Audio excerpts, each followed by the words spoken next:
দেশের সার্বিক উন্নয়নে মূল চালিকা শক্তি যুব সমাজ। আর্থসামাজিক পরিবেশের নানা অসঙ্গতির কারণে তরুণদের মূল্যবোধের অবক্ষয় ঘটে। ধর্মীয় চেতনা আমাদের পথ দেখায়। সংযম ও আত্মশুদ্ধির মধ্যেই আমরা গেয়ে যাই মানবতার জয়গান।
তরুণ ও প্রবীণ একে অন্যের পরিপূরক।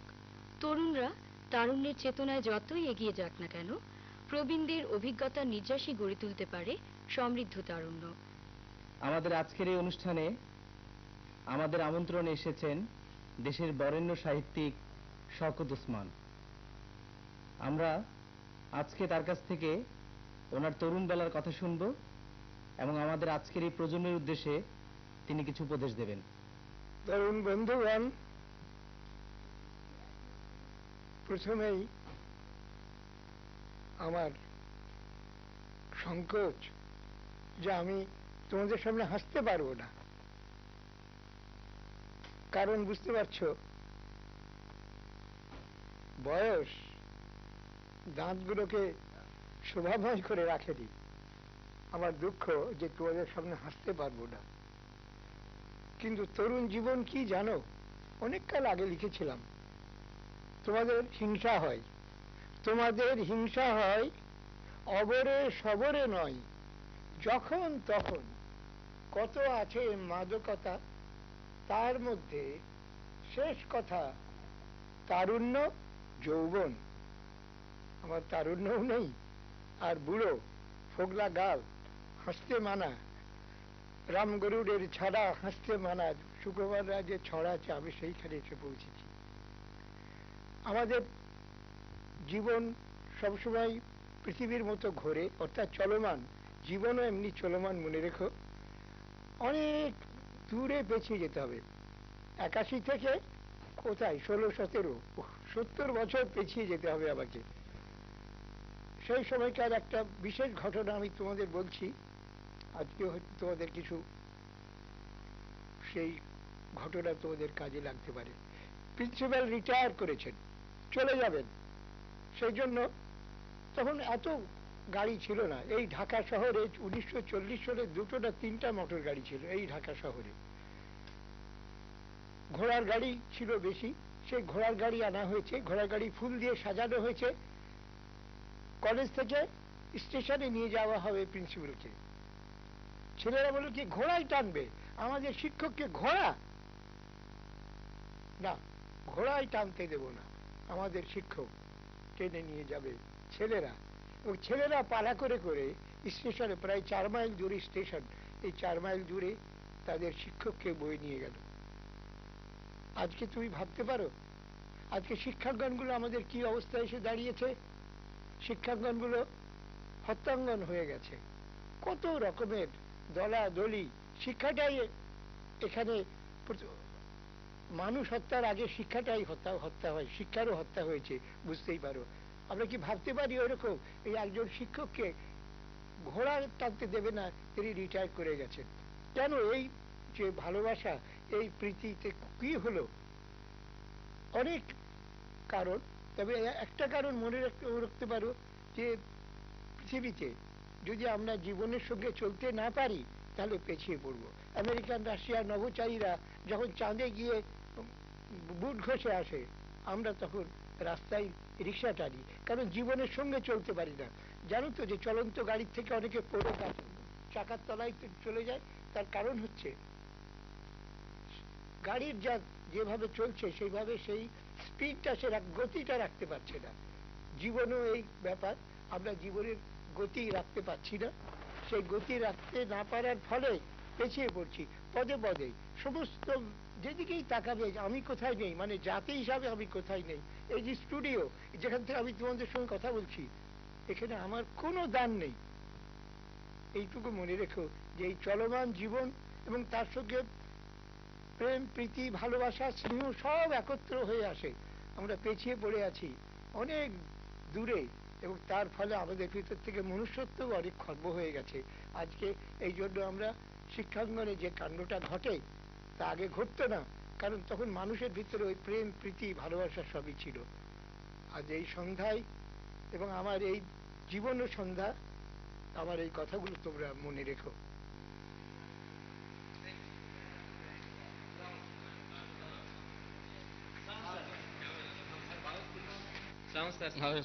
আরে কেমন আছো সেলিম? অনেকদিন পরে তোমাদের সঙ্গে দেখা। আসবো আসবো করে স্যার আশা হয়নি। তুমি বিশ্বাস করবে সেলিম, তুমি তোমার ব্যাচ থেকে বের হবার পর আজ অব্দি একটিও ব্রিলিয়েন্ট স্টুডেন্ট তোমার মতো পেলাম না। থাক স্যার সেসব কথা। কেন থাকবে সেসব কথা? তোমরা হচ্ছে এই দেশের শ্রেষ্ঠ সম্পদ।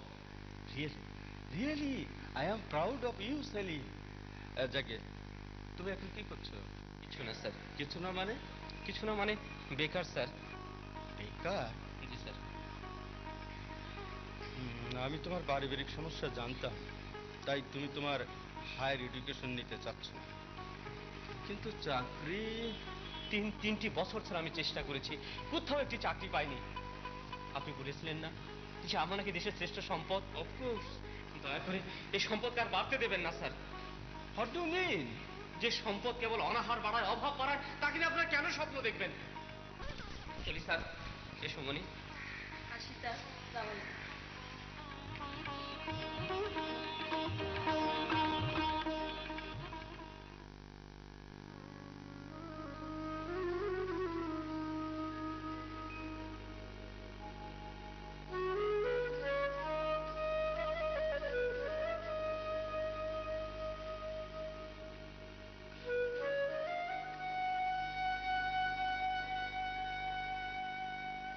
আরে কি হলো?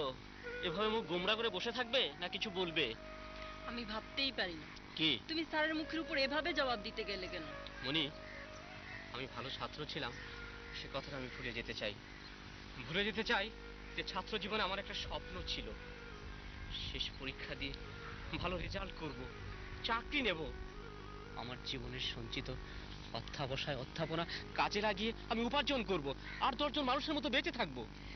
কিন্তু চাকরি পাওয়া না পাওয়ার সাথে বেঁচে থাকা না থাকার কি সম্পর্ক?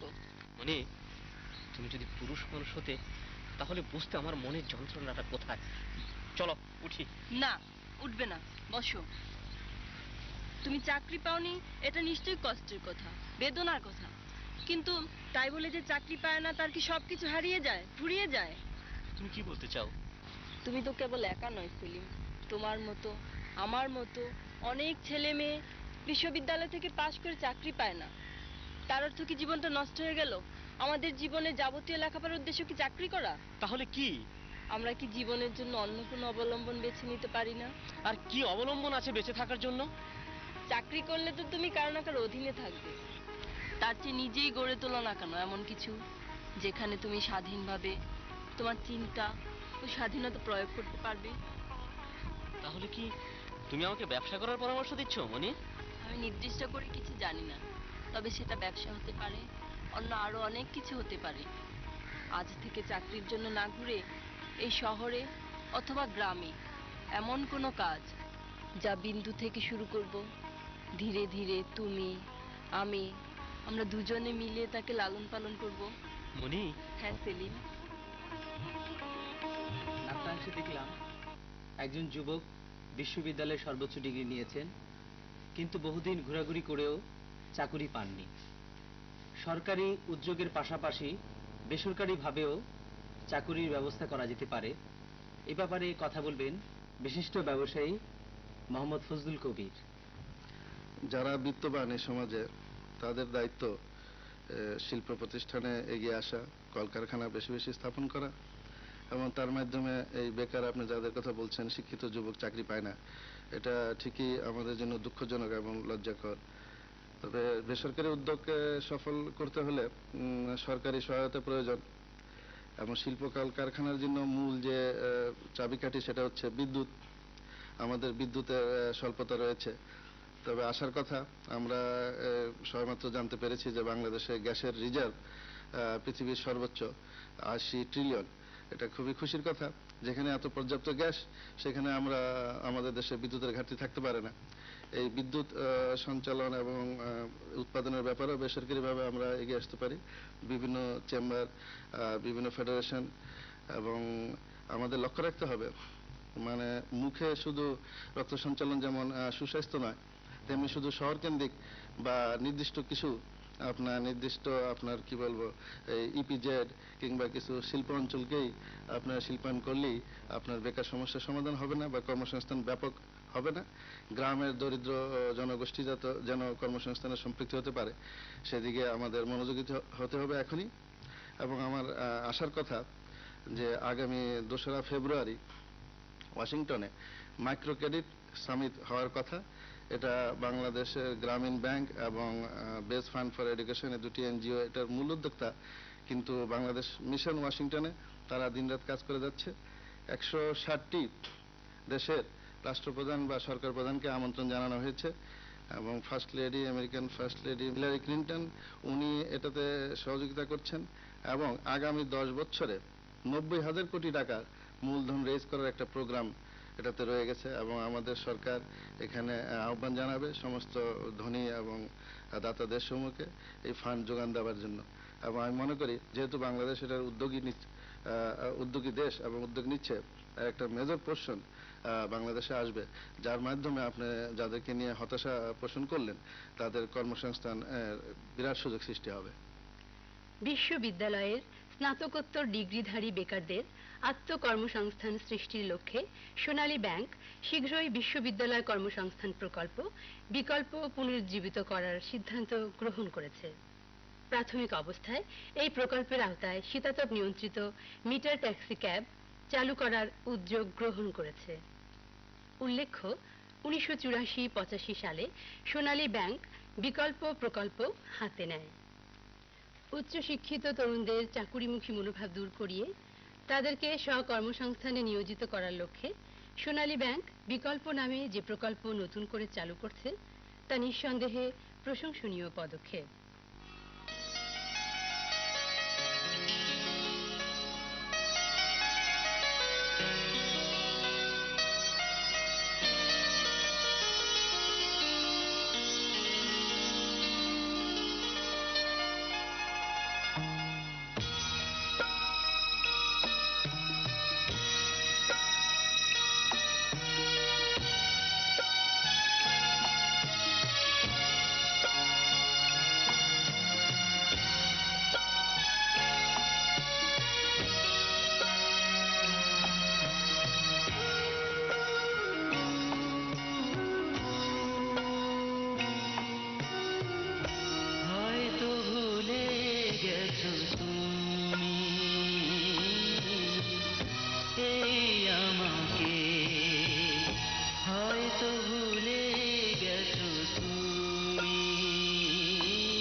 একবার দেখব তোমায়, বেঁচে আছি শুধু একটি আশায়।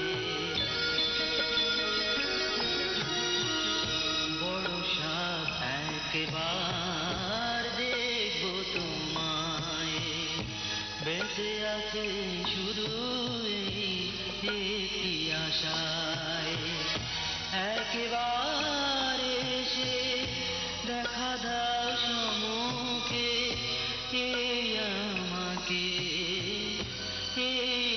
আমাকে হয়তো ভুলে গেছো তুমি আমাকে।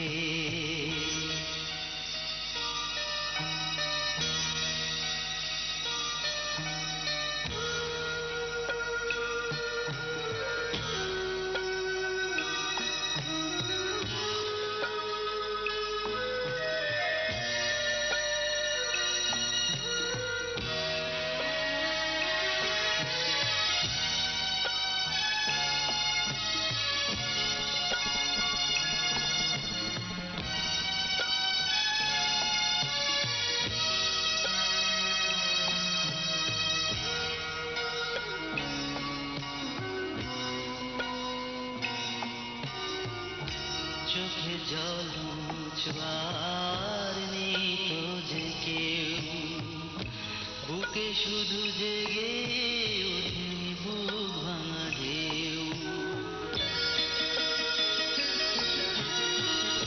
চোখে জল মুছবার নেই তো যে কেউ, বুকে শুধু জেগে ওঠে বুক ভাঙা ঢেউ।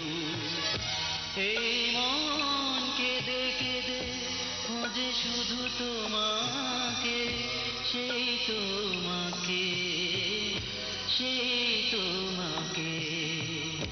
হয়তো ভুলে গেছো তুমি এই আমাকে, আমি তো ভুলিনি কবু সেই তোমাকে, সেই তোমাকে। হয়তো ভুলে গেছো তুমি এই আমাকে। সন্ধানী যারা মরণোত্তর চক্ষুদান, স্বেচ্ছায় রক্তদানকে এদেশে জনপ্রিয় করেছে, সেই সব তরুণেরা আমাদের আজকের অনুষ্ঠানে এসেছেন। আমরা প্রথমেই তাদের সঙ্গে পরিচিত হই। আমি ডক্টর তারিক রেজা আলী, সন্ধানী জাতীয় চক্ষুদান সমিতির প্রাক্তন মহাসচিব এবং সন্ধানী কেন্দ্রীয় পরিষদের একজন উপদেষ্টা। আমি ডক্টর মনিরুল ইসলাম খান, মহাসচিব সন্ধানী জাতীয় চক্ষুদান সমিতি। আমি ইমরোজ হাসান সোহেল, সন্ধানী কেন্দ্রীয় পরিষদের ডোনার ক্লাব ও সমাজ কল্যাণ বিষয়ক সম্পাদক। আমি বিমল চক্রবর্তী মণি, সাধারণ সম্পাদক, সন্ধানী স্যার সলিমুল্লাহ মেডিকেল কলেজ। আমি একেএম ফাইজুল হক, সভাপতি, সন্ধানী sir Salimullah medical college unit. সন্ধানী কিভাবে কাজ করে এদেশে, কিভাবে শুরু হলো, সেই ইতিহাসটা আমাদেরকে জানাবেন কি? সন্ধানী হচ্ছে মেডিকেল ও ডেন্টাল কলেজের ছাত্রছাত্রীদের দ্বারা পরিচালিত একটি স্বেচ্ছাসেবী প্রতিষ্ঠান। আমরা এটাকে একটা প্রতিষ্ঠান বলি, কারণ স্বেচ্ছায় রক্তদান এবং মরণোত্তর চক্ষুদানকে জনপ্রিয় করার জন্য যে ধরনের কর্মকাণ্ড পরিচালনা করা দরকার, একটা স্বেচ্ছাসেবী সংগঠনের পক্ষে তা সম্ভব না যদি তা প্রতিষ্ঠান না হয়। তো সেই সন্ধানী প্রতিষ্ঠিত হয়েছিল 1977 সালের 5ই ফেব্রুয়ারি। ঢাকা মেডিকেল কলেজে 6 জন তরুণ ছাত্র প্রথম এই সন্ধানী প্রতিষ্ঠা করেছিল।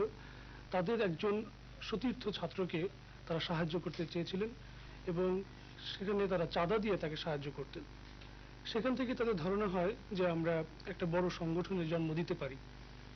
পরবর্তীতে তারা দেখলেন, যখন তারা 3rd ইয়ারের ছাত্র, তখন তারা ওয়ার্ডে যে দেখলেন যে সেখানে রক্তের কি সমস্যা। তারা তখন বুঝতে পারলেন যে স্বেচ্ছায় রক্তদানকে জনপ্রিয় না করলে এই যে যারা পেশাদার রক্তদাতা তাদের কাছ থেকে রক্ত নিলে এদেশের রক্তের চাহিদা পূরণ তো হচ্ছেই না, বরঞ্চ আরো অনেক ধরনের সমস্যা তৈরি হচ্ছে। এই ধারণা থেকেই তারা সন্ধানী প্রতিষ্ঠা করলেন এবং স্বেচ্ছায় রক্তদান ও মরণোত্তর চক্ষুদান আন্দোলন শুরু করলেন। 1978 সালের 2রা নভেম্বর তারা প্রথম স্বেচ্ছায় রক্তদান অনুষ্ঠান করলেন। এরপর আস্তে আস্তে দেশের 8টি মেডিকেল কলেজে সন্ধানী প্রতিষ্ঠিত হলো। 1982 সালের মধ্যে দেশের সবকটি মেডিকেল কলেজে সন্ধানী প্রতিষ্ঠিত হলো। বর্তমানে আরো যে নতুন 5টি মেডিকেল কলেজ হয়েছে, তার মধ্যে আরো 3টি মেডিকেল কলেজে সন্ধানীর কার্যক্রম বিস্তৃত হয়েছে এবং বাকি দুটিতে অচিরেই শুরু হবে। তো সন্ধানী 1978 সালের 2রা নভেম্বর, যেটা আমি বললাম, প্রথম স্বেচ্ছা রক্তদান অনুষ্ঠান আয়োজন করেছিল।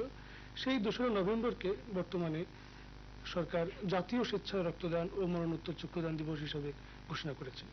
এটা সন্ধানীর জন্য একটা বিরাট সাফল্য। আচ্ছা, এবার আমি আপনার কাছে প্রশ্ন করব, সন্ধানী জাতীয় চক্ষুদান সমিতির কার্যক্রম বা ইতিহাস কিভাবে শুরু হয়েছিল? 1984 সালের 25শে নভেম্বর সন্ধানী জাতীয় চক্ষুদান সমিতি প্রতিষ্ঠা লাভ করে। তারপরে আমরা বাংলাদেশের 9টি মেডিকেল কলেজে আমাদের সন্ধানী জাতীয় চক্ষুদান সমিতির জোন প্রতিষ্ঠা লাভ করেছে। এই জোন প্রতিষ্ঠা লাভের পর থেকে আমরা প্রায় 25,000 ব্যক্তি আমাদের এখানে মরণোত্তর চক্ষুদানের অঙ্গীকার করেছে এবং আমরা 883টি কর্নিয়া, যে সমস্ত বেওয়ারিশ লাশ থেকে আমরা কালেক্ট করেছি, সেখান থেকে আমরা কালেক্ট করেছি এবং 823 জনের অন্ধ ব্যক্তির চোখে আমরা এটা সংস্থাপন করতে সক্ষম হয়েছি। তা আমরা মনে করি এখন বিভিন্ন ফ্যামিলি পরিবার ভিত্তিক মরণোত্তর চক্ষুদানের অঙ্গীকারের সংখ্যা বেড়েছে। তো আমাদের অনেক দিনের স্বপ্ন এদেশে একটা মডার্ন ব্লাড ব্যাংক এবং একটা মডার্ন চক্ষু ব্যাংক স্থাপন করে আমরা একজন অন্ধ ব্যক্তির চোখে আমরা আমাদের কর্নিয়া স্থাপন করতে চাই। এই জন্যেই আমরা বিগত 2রা নভেম্বর মাননীয় প্রধানমন্ত্রী শেখ হাসিনা উনি ঘোষণা করেছেন সন্ধানীকে একখণ্ড জমি দিবেন। আমি আশা করি আমরা এবছরই আমরা আমাদের সেই সন্ধানী যে স্বপ্ন যে একটা মডার্ন ব্লাড ব্যাংক এবং মডার্ন চক্ষু ব্যাংক স্থাপন করতে সক্ষম হব। আপনার কাছে আমার প্রশ্ন যে সন্ধানী তো সারা দেশব্যাপী বিস্তৃত হয়েছে তাদের কার্যক্রম, তো এখনকার সন্ধানের কি অবস্থা, কিভাবে কার্যক্রম এগিয়ে যাচ্ছে সে সম্পর্কে আমাদেরকে একটু বলবেন কি? সন্ধানীর প্রধান লক্ষ্য উদ্দেশ্য হচ্ছে যে এই দেশে স্বেচ্ছায় রক্তদান ও মরণোত্তর চক্ষুদানে উৎসাহিত করা।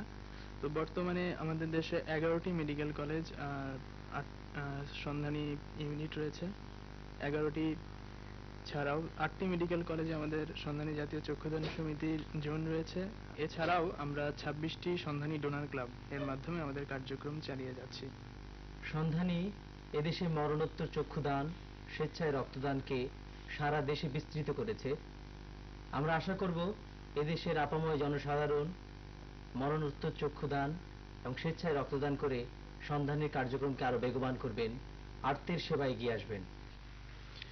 গত 3রা জানুয়ারি থেকে 10ই জানুয়ারি 97 পর্যন্ত ঢাকা বিশ্ববিদ্যালয়ের চারুকলা ইনস্টিটিউটের জয়নুল গ্যালারিতে অনুষ্ঠিত হয়ে গেল শিল্পী সুমনা হকের একক চিত্র প্রদর্শনী। গানের শিল্পী সুমনা হক তার মেধার স্ফুরণ ঘটিয়েছেন তাঁরই আঁকা ছবিগুলোতে। সুমনা হক 1990-এ চারুকলা ইনস্টিটিউট ঢাকা বিশ্ববিদ্যালয় থেকে অঙ্কন ও চিত্রায়ন বিষয়ে MFA সম্পন্ন করেন। শিল্পীর আঁকা ড্রয়িংগুলো দেখে যে কেউই ভিন্নতর মুগ্ধতায় তাকিয়ে থাকবে। বেশ কয়েকটি যৌথ প্রদর্শনী সম্পন্ন করে এবারই একক চিত্র প্রদর্শনীর আয়োজন করলেন। শিল্পী যেমন পরিণত মনস্কতার স্বাক্ষর রেখেছেন, তেমনি শিল্পধারার নিরীক্ষাধর্মিতার আভাস দেবার চেষ্টা করেছেন। শিল্পের যে মৌলিক শর্ত অর্থাৎ এক নান্দনিক পূর্ণতার অনুভূতি, তা অনায়াসেই রচনা করেন সুমনা হক। ছবিগুলোর কেন্দ্রে বা প্রান্তে অর্থের ছায়া সৃষ্টি করেছেন। চেনা মানবী বা মাতৃমূর্তি এক জ্যামিতিক বিন্যাসে ও বর্ণের ছোপে সুরেলা রেখার গভীর বাদন হয়ে দাঁড়িয়েছে।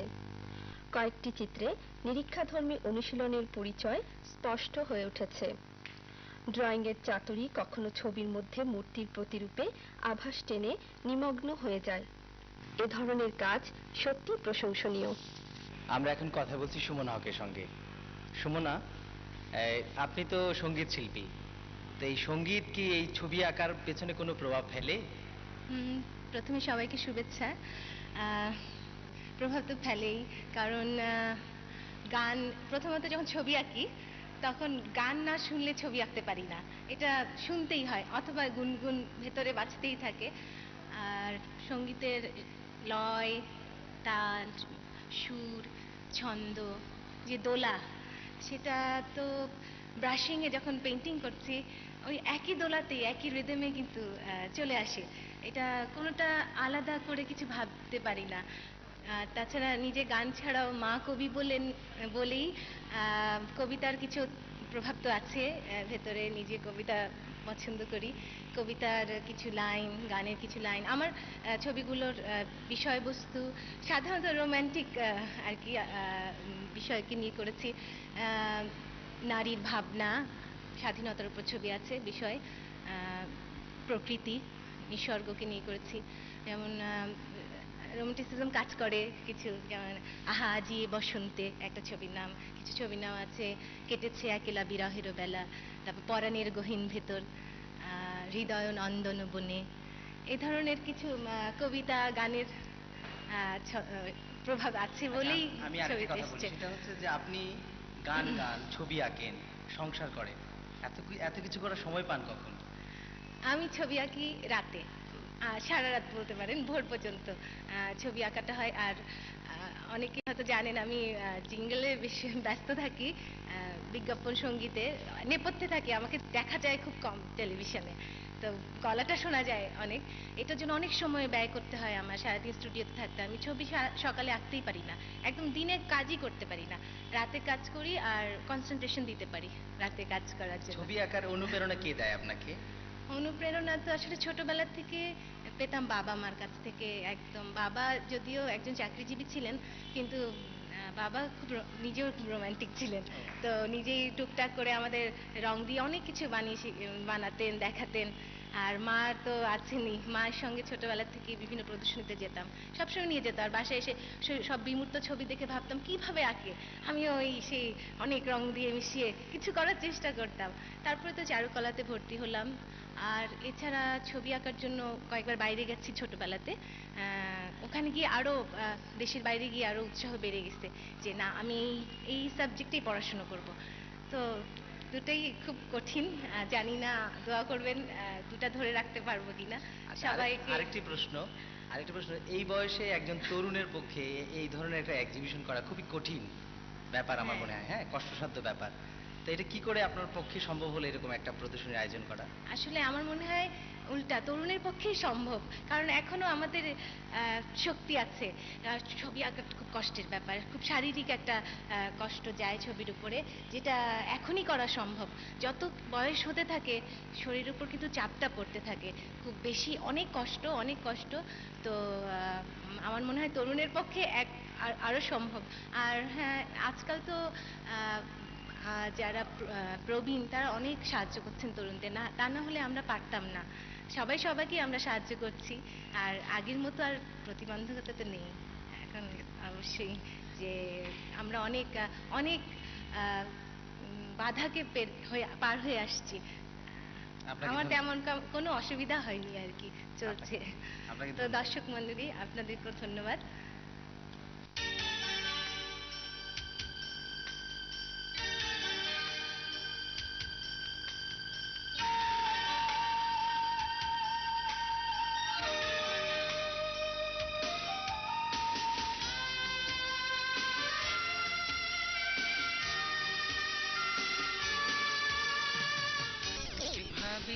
সুখগুলো হয় যে এলোমেলো, এভাবেই দুঃখগুলো জড়িয়ে যায় হয়ে অগোছালো।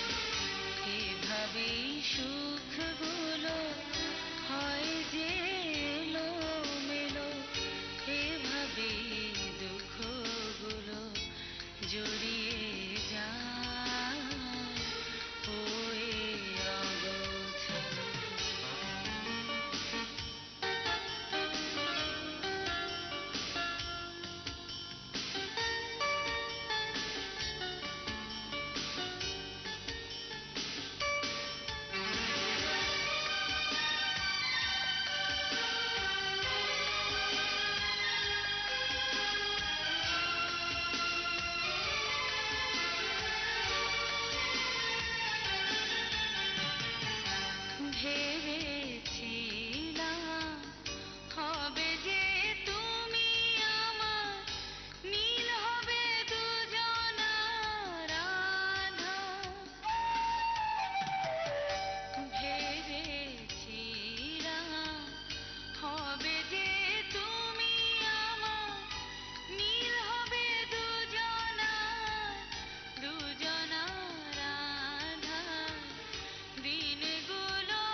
জাদুশিল্পী আলিরাজ, যার নেশা ও পেশা জাদু প্রদর্শন।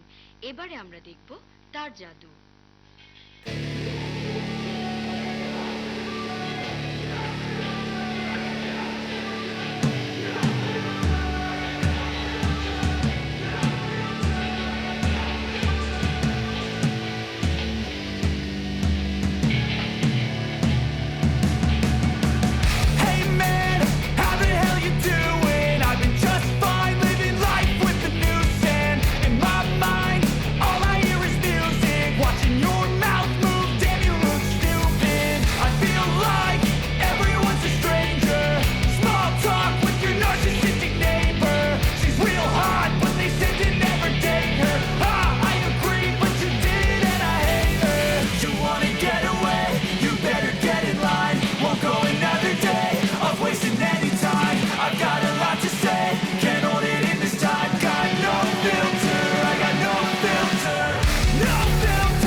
আমাদের আজকের অনুষ্ঠানে এসেছে বাংলাদেশ মানসিক প্রতিবন্ধী কল্যাণ ও শিক্ষা সমিতির বন্ধুরা।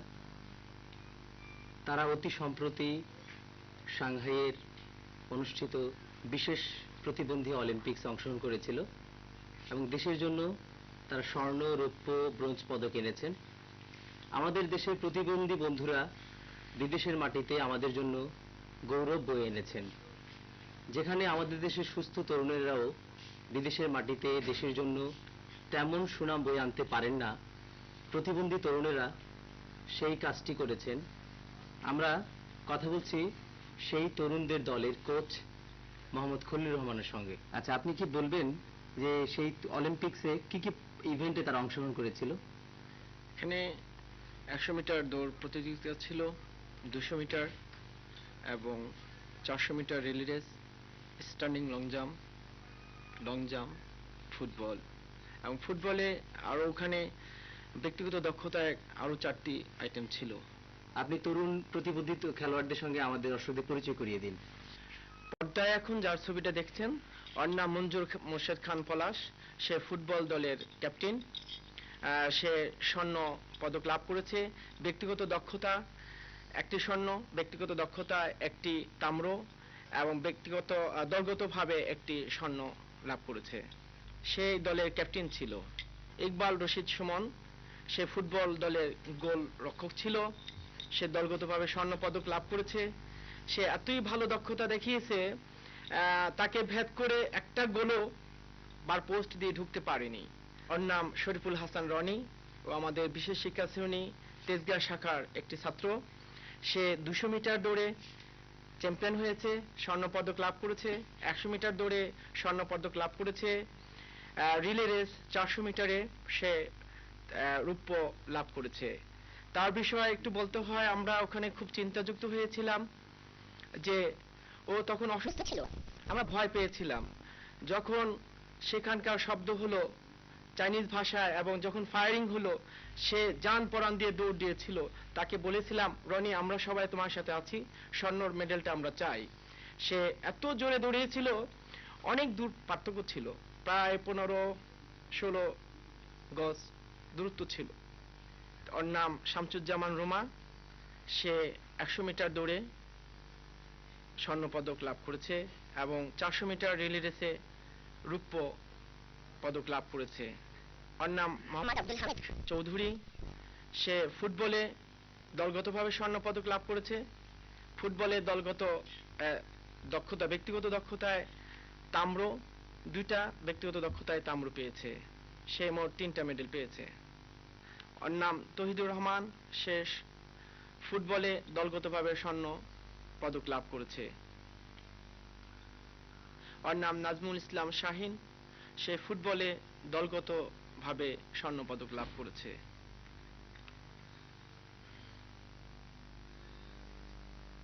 ওর নাম আয়মানা রহমান দীপা। সে তাম্র পেয়েছে, 400 মিটার রিলে রেসে তাম্র পেয়েছে। যে প্রতিবন্ধীদের প্রশিক্ষণ দিতে বিশেষ কোনো অসুবিধা হয় কি? অসুবিধা তো অবশ্যই থাকে, যদি নাকি এদের প্রতি আমরা শ্রম এবং বিভিন্নভাবে উৎসাহ দিয়ে থাকি, তাহলে এরা আমাদের যারা ভালো আছি নরমাল তাদের চেয়েও কোনো অংশে কম না। সেটা এখানেই প্রমাণ করা হলো যে এরা মানসিক প্রতিবন্ধী হয়েও চীনের মতো দেশে এদের লেভেলেরই এরা এত সুনাম অর্জন করেছে। সেটা হয়েছে একমাত্র শ্রম, এবং শ্রমের পিছনে সবচেয়ে বড় কাজ করেছে যেটা এদের বাবা মা। আমরা যখন যেটা বলেছি সেভাবে এদের পিছনে খেটেছেন। তার আগে বলতে হবে আমাদের চেয়ারম্যান জনাব আশরাফুদ্দৌলা সাহেব, উনি আমাদের জন্য অনেক করেছেন কিভাবে কি করতে হবে। ইউনিভার্সিটি, ঢাকা ইউনিভার্সিটির বিশিষ্ট এক ব্যক্তি এইচ.এম. গোলাম মোস্তফা সাহেব, উনি আমাদের প্রদান করছিলেন। ওনার নির্দেশনায় সবসময় এদের পিছনে থাকতে হয়েছে, কাজ করতে হয়েছে, যার জন্য আমার সাথে আরো 4 জন করছে, 3 জন করছিলেন। আমরা প্রচুর পরিমাণে পরিশ্রম করেছি, এদের পিছনে লেগেছিলাম বলি আর এত স্বর্ণ রূপ্য তামা এ দেশের জন্য বয়ে নিয়ে আসতে পেরেছে চায়না থেকে। তো এদের সাথে আমরা যত ভালো আচরণ করব, উৎসাহ দেব, এদের যত বেশি দিতে পারবো উৎসাহ উদ্দীপনা, এরা তত ভালো করতে পারে। এরা চায় শুধু আদর, আদরের মাধ্যমে যত কঠিন কাজই হোক না কেন, এদের পিছনে যদি বন্ধুর মতো থাকা যায়, বাবা বা মার মতো থাকা যায়, এরা অনেক কিছুই করতে পারে। সেটাই এখানে প্রমাণ আমরা এবার পেয়েছি। সাংহাই অনুষ্ঠিত অলিম্পিক্স ছাড়াও আর কোথাও তারা কি কোনো পদক পেয়েছে কি? 1991 সালে বিশ্ব অলিম্পিক যেটা আমেরিকাতে অনুষ্ঠিত হয়েছিল, সেখানেও স্বর্ণ পদক পেয়েছিল। 95 তো যেখানে 95 তো আমেরিকাতে বিশ্ব অলিম্পিক, সেখানেও ওরা 5টি স্বর্ণ পদক লাভ করেছিল। আমরা আশা করব প্রতিবন্ধী বন্ধুদের প্রতি আমরা সদয় হব। ওরা কি পারে না সেটা না দেখে তাদের দ্বারা কি কি করা সম্ভব সেটা যদি দেখি, তবে ভবিষ্যতে আমাদের দেশ জাতি ওদের দ্বারা আরো বেশি সুনাম বয়ে আনতে পারবে। বিপুল যুবশক্তি ও ঐশ্বর্যের অধিকারী বাংলাদেশ। এদেশের মোট জনসংখ্যার 30% যুব সমাজ। আমরা চাই সুসংগঠিত, সুশৃঙ্খল ও কর্মমুখর যুব সমাজ। যুবদের সাফল্য কামনায় আপনাদের পরামর্শ আমাদের অনুষ্ঠানকে আরো সমৃদ্ধ করে তুলবে। আমাদের কাছে চিঠি পাঠাবার ঠিকানা প্রযোজক সৃষ্টি সুখের উল্লাসে, কক্ষ নম্বর 3022, বাংলাদেশ টেলিভিশন, টেলিভিশন ভবন, রামপুরা, ঢাকা। প্রতিদিনের মুহূর্তগুলো প্রাণবন্ত হয়ে উঠুক কর্মমুখরতায়। এই কামনায় আজ এখানেই শেষ করছি। খোদা হাফেজ।